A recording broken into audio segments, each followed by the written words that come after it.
Once upon a time, in a magical forest where the stars sparkled like diamonds and the trees whispered secrets to the wind, 3 little owls named Joseph, Mary, and Lucas decided it was time to spread their wings and leave their family nest.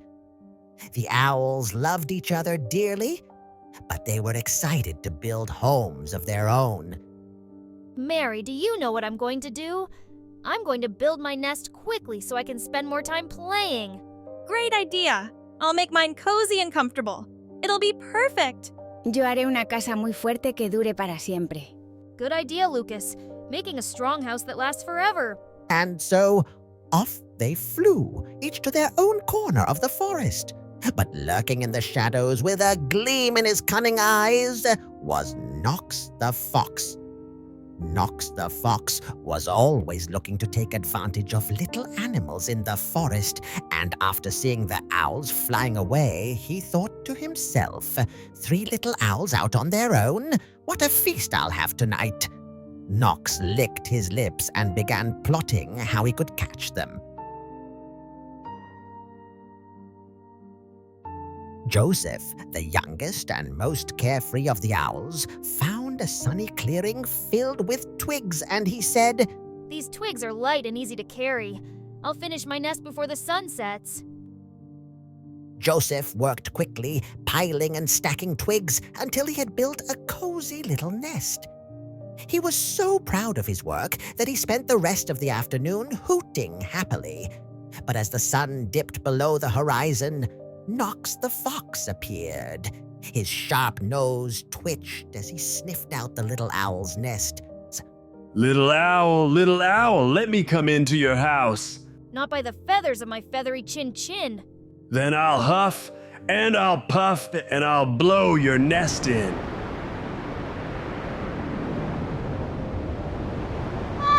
I need to find Mary. Mary, the second owl, had found a soft, mossy patch near a sparkling stream. She gathered leaves and moss, weaving them tightly to make her nest. Just as she finished, Joseph arrived, feathers ruffled and eyes wide. Mary! You are not going to believe what happened. Knox the Fox blew my nest down. I could escape, but I'm sure he is coming this way now.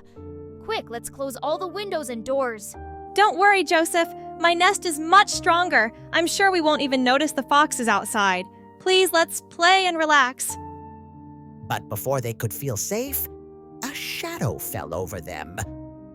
Knox the Fox had followed Joseph's trail, and now he was just outside the door looking for them. Again, he said the same words. Little owl, let me come into your house. Not by the feathers of my feathery chin. Then I'll huff, and I'll puff, and I'll blow your nest in. Knox blew harder this time, and though Mary's nest held for a moment, the moss and leaves began to scatter. Joseph and Mary had to leave the house flying again. They rushed to get a Lucas house that was built in a much stronger and resistant way. Mi casa está lista. Vengan rápido. Lucas says that his house is ready. We should come quickly. Knox planted his paws firmly into the ground, his eyes narrowing as he stared up at the sturdy bark nest. He took a deep breath, filling his chest with air, and let out a mighty huff. The wind from his breath rustled the leaves in the surrounding trees and sent a few loose feathers fluttering down from the nest. The bark creaked and groaned under the pressure, but it held strong. Knox growled in frustration, his tail swishing angrily behind him. He dug his claws into the dirt and tried again, this time blowing so hard that his cheeks puffed out like balloons. The forest seemed to hold its breath as the fox's mighty gusts lashed against the nest. The vines holding the bark together quivered, but they did not break. The nest swayed slightly, but it didn't fall. Knox took a step back, panting from the effort. His chest rose and fell as he glared at the nest. "Is that all you've got, Knox?" taunted Joseph from the safety of the nest. Knox's ears twitched, and he bared his sharp teeth. "I'll show you what I've got," he snapped. Determined not to give up, Knox crouched low and inhaled again, this time sucking in air until his lungs felt like they might burst. He unleashed the strongest, fiercest huff he had ever mustered, a wind so powerful it sent pine cones tumbling from nearby trees and ruffled Knox's own fur. But the nest stood firm, its sturdy bark refusing to give in. The vines held tight, and the little owls inside didn't even flinch. Knox's breath ran out, and he collapsed onto the ground, exhausted and humiliated. His sides heaved as he struggled to catch his breath, his head drooping in defeat. The nest, with its solid construction and careful planning, remained unshaken. Up above, Lucas leaned out slightly, a small but confident smile on his face. "Te dije que es muy fuerte," he called down. "He says, I told you it's very strong," Joseph translated with a chuckle.